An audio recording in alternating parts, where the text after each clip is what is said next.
Hoy queremos acercarnos, Señor, a tu palabra con un corazón humilde, Padre, un corazón sencillo como el corazón de nuestros hijos, Padre. Que tú puedas darnos fe, Señor, en el escuchar el Evangelio, en escuchar, Padre, las promesas de tu palabra y creer, Señor, que tú, Padre, sigues, Señor, obrando, Padre, en este mundo y obrando también en nuestras vidas, Señor. En tu nombre santo, Padre. Amén. Amén.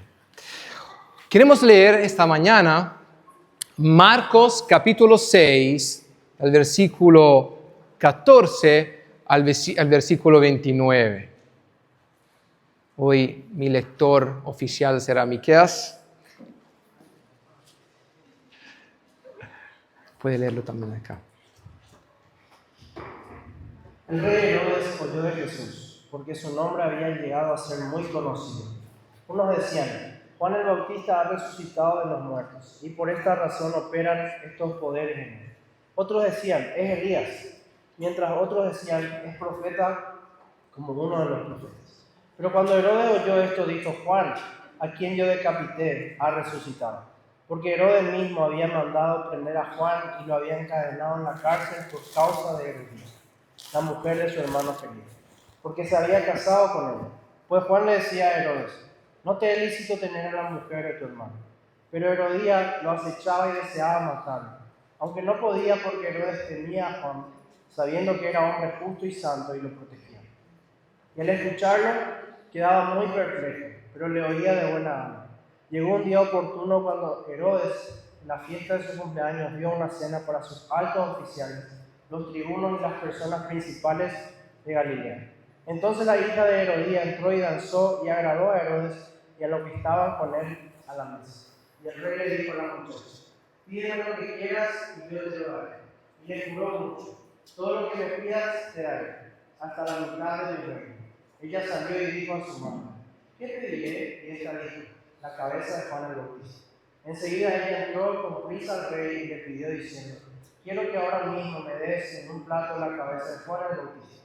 El rey se entristeció mucho, pero a causa del juramento y de los que estaban en la mesa no quiso rechazarla. Inmediatamente el rey envió a uno de la guardia y mandó que fuera traída la cabeza de Juan.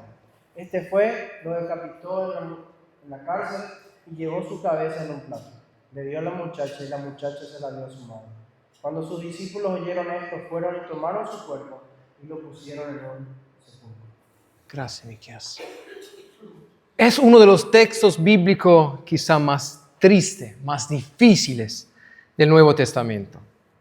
Y ese texto habla de dos hombres que ambos dudaron, Herodes y también Juan. Pero también habla de en quién depositaron estos dos su fe. ¿Cuál era el contexto que estamos enfrentando? Bien, Israel estaba gobernada en ese momento por una dinastía subordinada al imperio romano, los Herodes, enemigos de Cristo y enemigos también del reino de Cristo. Por ejemplo, Herodes el Grande, el papá de Herodes Antipas, ese señor, por ejemplo, masacró a los niños de Belén cuando escuchó el anuncio del nacimiento de Cristo por parte de los reyes magos de Oriente. También José y María tuvieron miedo de otro hijo de Herodes que se llamaba Arquelao. Y mientras ese señor, Herodes Antipas, tetrarca de Galilea, era un hombre disoluto, supersticioso, una zorra, como dijo Cristo. Y es el hombre que mató Cristo Jesús y también se burló de Cristo. Que mató a Juan y se burló de Cristo. Bien, Juan en ese momento se encuentra en la cárcel porque denunció públicamente el pecado de Herodes. No te es lícito tener a la mujer de tu hermano. ¿Qué estabas haciendo, Juan? Estaba anunciando la ley de Dios y el hecho que Herodes estaba transgrediendo la ley de Dios. Había repudiado su esposa, que todavía estaba en vida, y se había casado con Herodías, la esposa de su hermano Felipe, mientras Felipe aún vivía. Y además, imagínate cómo está contorto, cómo está. Herodes y Herodías eran tío y sobrina. Era muy complicada la situación. Y Juan tiene el coraje de decirle: no te es lícito tener a la mujer de tu hermano. Esa voz que clamaba en el desierto llegó hasta las habitaciones internas del palacio, haciéndoles temblar enfrente de ese profeta. Pero mira, Herodes también, lo absurdo es que Herodes estaba fascinado de Juan. Y a menudo lo invitaba a corte todos los días para escucharlo. Pero, ¿cómo? ¿Por qué invitar a tu casa a quien te está denunciando, acusando públicamente de pecado? ¿Por qué hacerlo? ¿Por qué todos los días invitarlo en tu casa para que te predique que estás pecando? Absurdo. Pero había algo en su mensaje que estaba tocando el corazón del rey. Le intrigaba y le fascinaba la libertad de Juan. Nadie en Israel tuvo el coraje de decirle la verdad a ese hombre. Además, contra su propia vida. ¿Qué estaba ganando Juan en el predicar la verdad? Nada. Quizá en este momento Herodes, al escucharlo, estaba pensando: quizá si este hombre es realmente un profeta de Dios y me está diciendo la verdad, quizá si hay algo más por el cual vivir aparte de la gloria del poder.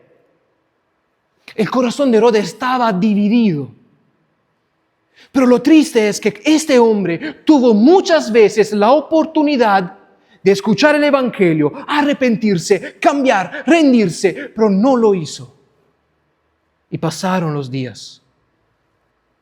Está escrito en el texto que Herodes temía a Juan. Pero ¿cómo es posible? Él era el rey, poderoso, y Juan era simplemente un prisionero. Pero la integridad de Juan, el coraje de Juan, sembró la duda en el corazón de este rey. Juan sacudió la base, los fundamentos, donde Herodes había vivido, cimentado su vida hasta este momento. Hay una linda historia parecida a esa de Herodes que escuché. En los años 70, el golfista del año, no sé su nombre, jugó un partido junto a 3 personas extraordinarias. Una era el presidente de los Estados Unidos, otro Jack Nicklaus y el último Billy Graham, que descubrí que vino en Asunción en el 2002. No, su hijo. Tras el partido, el golfista salió furioso del campo y comenzó a lanzar sus palos con rabia. Y un amigo le preguntó: ¿qué te pasa? Y él le respondió: no necesito que Billy Graham me meta la religión por la garganta. Y entonces el amigo le preguntó: ¿de verdad Billy te habló tanto de religión? Y el golfista, bajando la cabeza, respondió: no. En realidad Billy no dijo ni una sola palabra sobre la religión. Herodes, como ese golfista, se sentía intimidado por la santidad de Juan. Porque la presencia de una persona santa inquieta la conciencia de quien vive en el pecado, incluso sin decir una sola palabra. De hecho, cuando oyó hablar de Juan, Herodes pensó que era Jesús resucitado entre los muertos. Pero espera un momento, piénsalo bien. Aunque Herodes creía que por las calles de Jerusalén andaba un mensajero de Dios resucitado entre los muertos, y por lo tanto entonces un superhombre con superpoderes, no estaba dispuesto a arrepentirse de su pecado. Es absurdo. Pero como el veneno del pecado, hermanos, entra en nuestros corazones, penetra tan profundamente en nuestros corazones hasta hacernos insensibles a la voz de Dios. Hermanos, Juan era el hombre más grande de Israel. El hombre más grande que jamás haya nacido de mujer, dijo Cristo. Un hombre que después 400 años de silencio, lleno de Espíritu Santo, pudo conducir a toda la nación de Israel de vuelta a Dios en arrepentimiento y fe. Pero lo lindo, hermanos, que aún decapitado, Juan, la voz justa y pura de ese hombre, seguía clamando al corazón del rey. Mira cómo se puede incluso matar el testigo de la verdad, pero no a la verdad misma. Entonces Herodes estaba ahí en su castillo y estaba seguro que este es el Juan a quien mandé a decapitar. Ese hombre resucitó de los muertos. Tampoco la muerte puede matarlo a este hombre. Es tan pura la buena nueva que este hombre estaba predicando que Herodes pensaba que tampoco la muerte podría matarlo. Que la verdadera vida, la vida eterna, pertenece a hombres santos, justos, íntegros como ese Bautista. Algunas traducciones interpretan el texto original con esas palabras. Lo escuchaba con gusto y hacía muchas cosas. Ese hombre no permaneció impasible ante la verdad. La estaba escuchando, interesado. Y quizá aplicó también algunas reformas a su vida. Pero en el profundo de su corazón había la malicia de comprometer la verdad misma con su estilo de vida. No estaba escuchando con arrepentimiento y fe. Y eso es lo que pasa muchas veces. Queremos adaptar la verdad del Evangelio a nuestra vida, a nuestra comodidad, a nuestras vidas, a nuestros deseos, a nuestros proyectos, a nuestros sueños, en lugar de conformar nuestra vida a la verdad del Evangelio. Y mira cómo cuando Herodías aprovechó de la oportunidad por el rancor, por el odio que tenía hacia Juan y tomó la oportunidad de matarlo, en este mismo momento Herodes perdió la oportunidad una vez más de escuchar el Evangelio de Dios y arrepentirse de su pecado. Ese día el miedo se apoderó de ese hombre. Pero ¿miedo de qué? No sé si lo sabías, pero después de 2 años de la muerte de Juan, Herodes se encontró personalmente enfrente de Jesús. Pilato le envió a Jesús y Herodes lo encontró por primera vez. Y de ese encuentro vemos como Herodes, el corazón de Herodes, aún estaba mucho más duro de antes, insensible a la voz de Dios. ¿Y qué hizo? Ese día se burló de él, se burló de Cristo. Dice, estaban ahí los principales sacerdotes, los escribas, acusándolo con vehemencia, pero Herodes y su corte, después de menospreciarlo y burlarse de él, lo vistieron de ropa espléndida. El corazón de este hombre se estaba endureciendo más y más. En el momento en el cual encontró a Cristo, es como que no había camino de vuelta. No había más camino de arrepentimiento.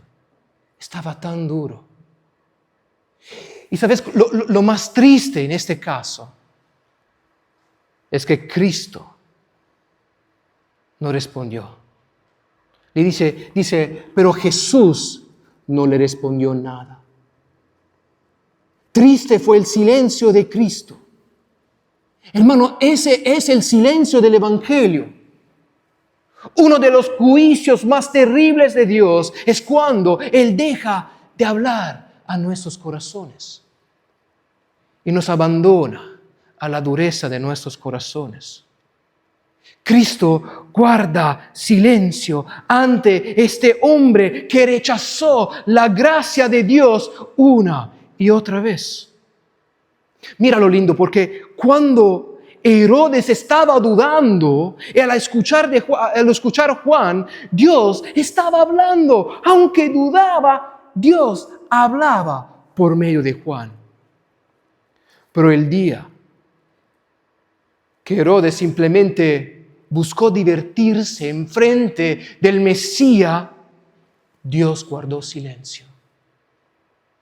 El problema no es dudar, es cuando permitimos el pecado de ir endureciendo más y más nuestros corazones. El filósofo Kierkegaard escribe: el pecado es tratar de ser uno mismo separado de Dios. La tendencia del pecado, amigos, es construir nuestra identidad sobre cualquier cosa que no sea Dios, incluso cosas buenas como la familia, como el dinero, como el trabajo, como el ministerio. Todo puede tomar ese lugar de Dios en nuestras vidas y nuestros corazones. Y mira lo lindo, porque en aquel día, Herodes, el día de su cumpleaños, a su mesa había príncipes, nobles de Galilea, gente importante de Galilea. Y por miedo a perder su reputación, el respeto de esta gente, mandó a alguien a matar a Juan. No lo quería matar,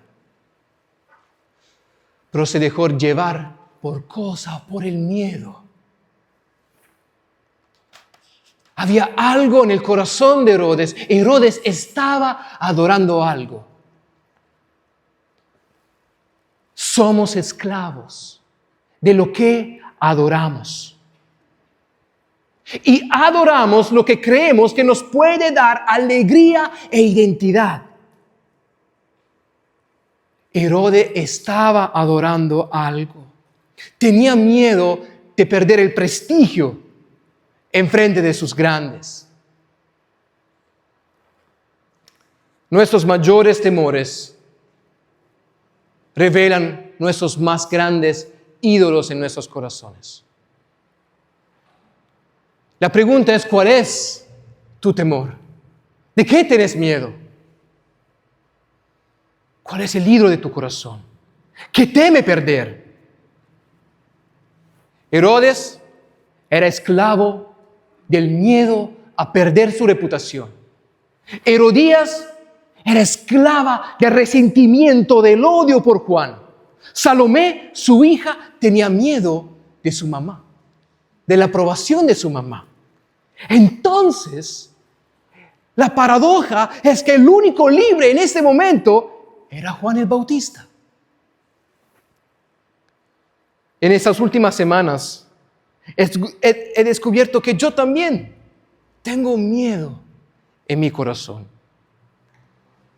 Y me enteré hace solo 2 semanas. Me cuento cuál es el miedo más grande que en estos días estoy enfrentando, que muestra lo que hay en el profundo de mi corazón, hermanos. Yo tengo miedo de perder mi reputación ante los ojos, parece absurdo, ante los ojos de mi pequeño círculo evangélico italiano. Estamos para volver en Italia.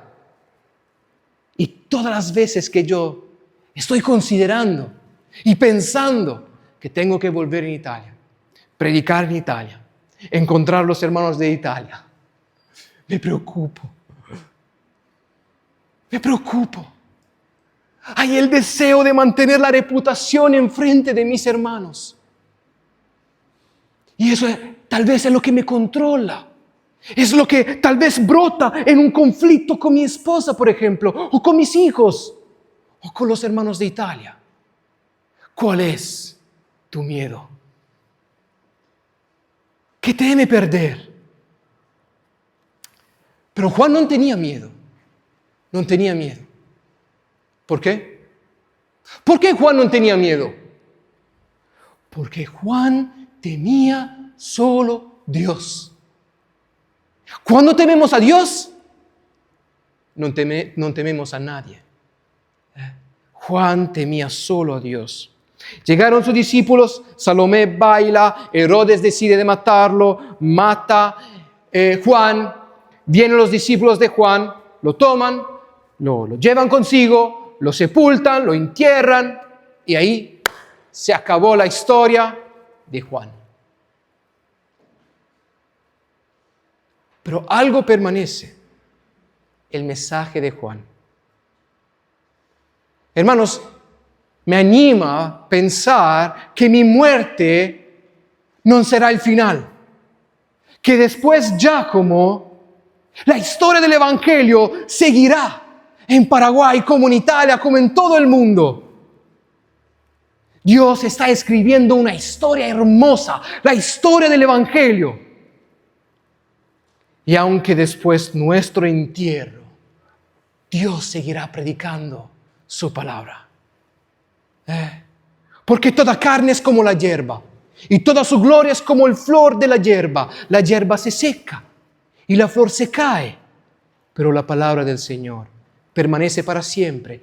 Esa es la palabra del Evangelio que le ha sido anunciada. Amén.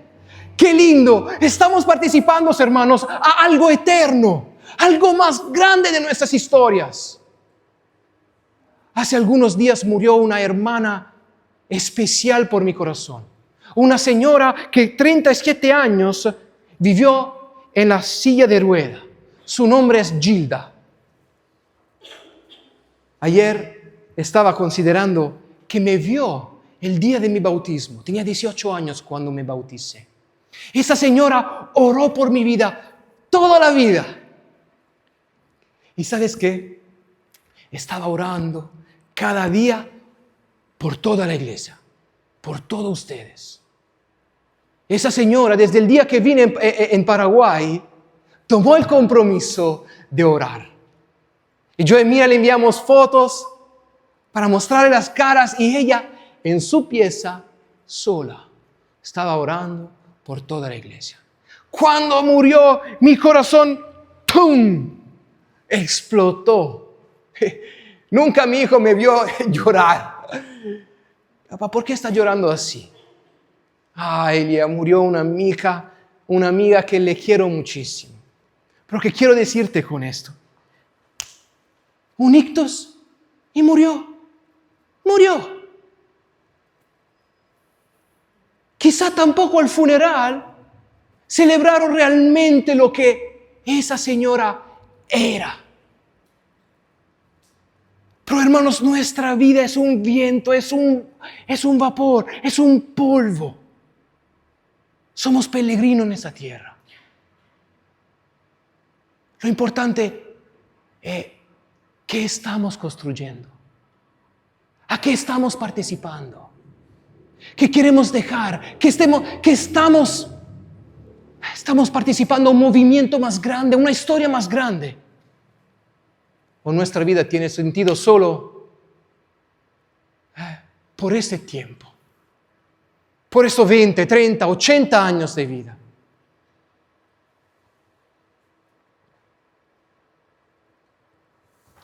Todo pasará, imperios, reyes, guerras, ideologías, incluso el mismo predicador que esta mañana te está hablando, en un momento pasará. y volverá al polvo. Pero la palabra de Dios permanecerá para siempre, hermanos. Pero ¿qué hacía de Juan un hombre tan especial? No era Juan.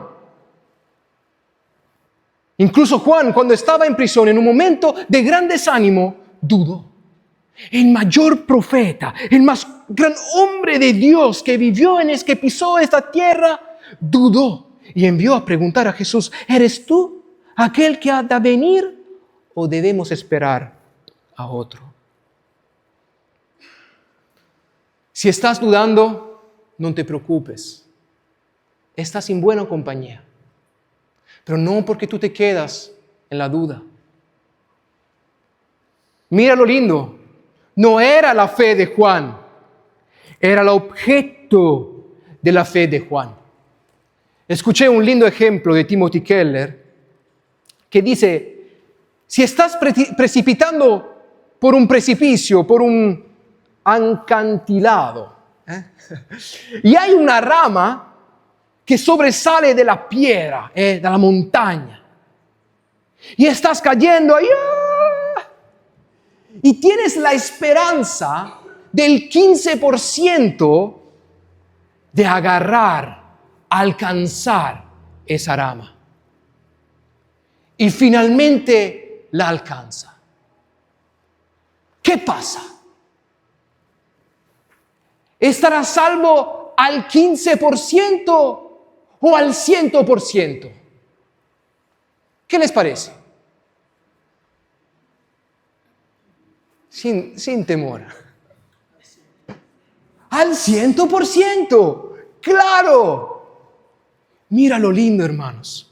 La salvación no depende del tamaño, de la fuerza, de la dimensión de nuestra fe, sino del poder, de la grandeza, del objeto de nuestra fe. ¿Y sabes una cosa, amigo, amiga? Nuestro Cristo es un gran Salvador. Él es el Redentor y tiene la fuerza de hacer algo en tu vida que tampoco tú lo estás creyendo. Muchas veces actuamos y creemos como huérfanos. Dios no puede hacer nada con mi vida. Soy un desastre. Nadie me ama. Incluso Dios no me ama. Nadie me quiere. Nunca encontraré una iglesia justa para mí. Y nos predicamos un falso evangelio. Hay que predicarnos la fe. Hay que predicarnos cuánto grande es Cristo y cuánto Cristo puede hacer en nuestras vidas. Transformarlas por completo. Tal vez hay que predicar el evangelio a nuestro pasado para que nuestro presente pueda ser sanado. Y así que podamos esperar por el futuro. Nuestro Cristo es un gran Salvador. Mira, un padre llevó a su hijo ante Jesús para que lo liberara de un demonio. Marcos 9, 21 y 24. Jesús le preguntó a su padre: ¿cuánto tiempo hace que le sucede esto? Él dijo: desde niño. Muchas veces lo echa en el fuego o en el agua para matarlo, pero si puede hacer algo, ten misericordia de nosotros. Ayúdanos. Jesús le dijo: si puedes. Al que cree, todo lo es posible. Inmediatamente el padre del muchacho clamó diciendo: creo, ayúdame en mi incredulidad. Señor, lo creo, pero realmente no lo creo. Tengo fe, pero mi fe es pequeña, como la semilla de una mostaza. Lo creo, pero necesito ayuda. Realmente no lo puedo creer.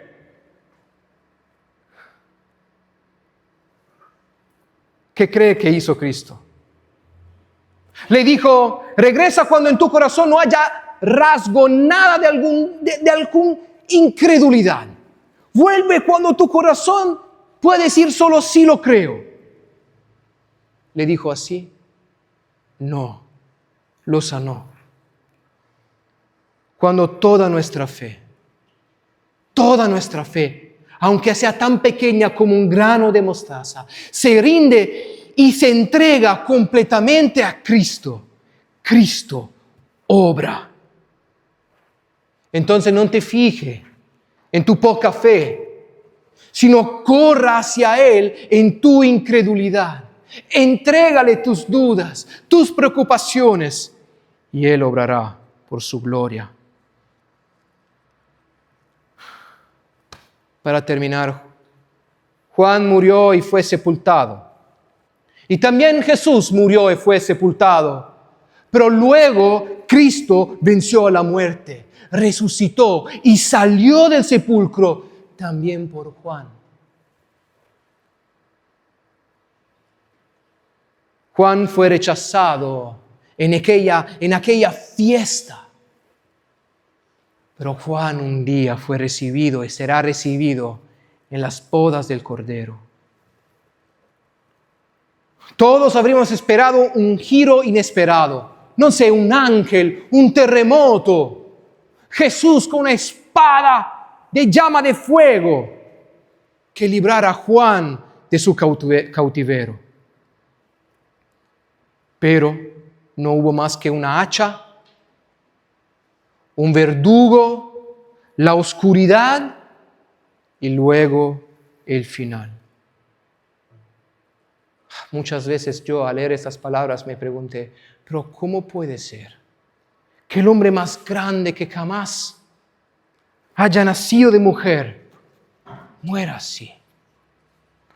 ¿Por qué Dios permitió una muerte así? Y al pensar a Gilda, morimos porque, hermanos, amigos, no somos el personaje central de esa historia. ¿Somos importantes? Sí, claro, pero no somos más que figurantes que participan en una historia más grande, la historia de Dios. Todo termina, incluso nosotros. Nacemos y sabemos que tendremos que morir, pero todo deberá ser restaurado algún día. Juan no era más que el amigo del esposo. Y ahora era el momento de salir de la escena, dejar que el esposo resplandeciera en todo su esplendor y que la esposa, la iglesia, le reconociera como su amado. Juan conocía, tenía claro. Yo creo Isaías 53:11. Él era el profeta profetizado por Isaías. Yo creo que ese libro era un libro que él amaba. Y yo creo que al encontrar este versículo, Juan 53:11, dice, ¿alguien me puede leer? No le puse. Lo encontré. A causa de la angustia de su alma, verá la luz. Isaías 53 habla de este cordero matado por nosotros, por nuestra iniquidad, por nuestro pecado, pero también que este cordero un día verá la luz. La presencia de Dios acompañó a este hombre. Me pregunté cuál fue el último pensamiento de Juan. No lo sabemos. No lo sabemos. Estoy especulando. Pero me gusta creer que al cerrar los ojos, Juan revivió el momento del bautismo de Cristo. Cuando recibió esta honra de bautizar el Hijo de Dios. No quiero hacerlo. No, Juan, deja que podamos cumplir con la justicia de Dios. Bautízame. Y yo creo que se recordó al cerrar los ojos antes de la muerte, Cristo bautizado. Y el Espíritu Santo bajando descendió sobre él una paloma. Y oyó la voz del Padre que dijo, este es mi Hijo amado, en quien tengo complacencia. Había encontrado el Cordero que quita el pecado del mundo, el Cordero sacrificial, el Hijo amado de Dios, aquel que satisfaría la justicia de Dios y salvaría al pueblo de sus pecados. Hermanos, un día también nosotros tendremos que cerrar nuestros ojos a la luz de esta tierra y lo abriremos a la luz de la eternidad. Y en virtud de la sangre derramada por el Cordero en la cruz por cada uno de nosotros, escucharemos las mismas palabras. Este es mi Hijo amado en Cristo Jesús, en quien tengo por medio de Cristo complacencia. Si Cristo resucitó, hermanos, Él, que es el primogénito, nosotros también, hermanos, un día resucitaremos también nosotros con Cristo. Y veremos nuevo cielo y nueva tierra.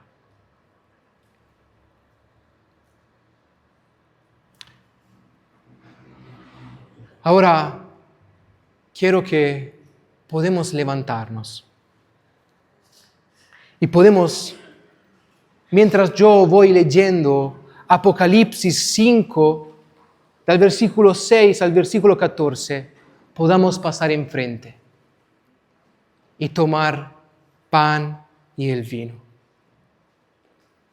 Y escuchar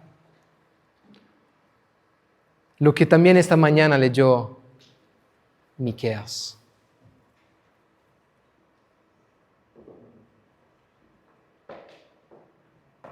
Y en medio del trono y de los 4 seres vivientes, de los ancianos, vi un cordero de pie, como inmolado.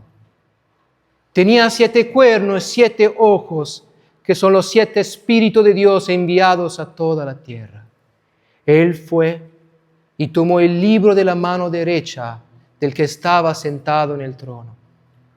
Cuando tomó el libro, los 4 seres vivientes y los 24 ancianos se prostraron delante del Cordero. Cada uno tenía una arpa y copas de oro llenas de incienso, que son las oraciones de los santos. Ellos entonaban un cántico nuevo, diciendo: digno eres de tomar el libro y de abrir sus sellos, porque tú fuiste inmolado y con tu sangre has redimido para Dios gente de toda raza, lengua, pueblo y nación. Tú lo has constituido en un reino y sacerdotes para nuestro Dios, y reinarán sobre la tierra. Y miré, y oí la voz de muchos ángeles alrededor del trono, y de los seres vivientes, y de los ancianos. El número de ellos eran miríades de miríades, millares de millares, y decían a gran voz: digno, digno es el Cordero que fue inmolado de recibir el poder, las riquezas, la sabiduría, la fortaleza, la honra, la gloria y la alabanza.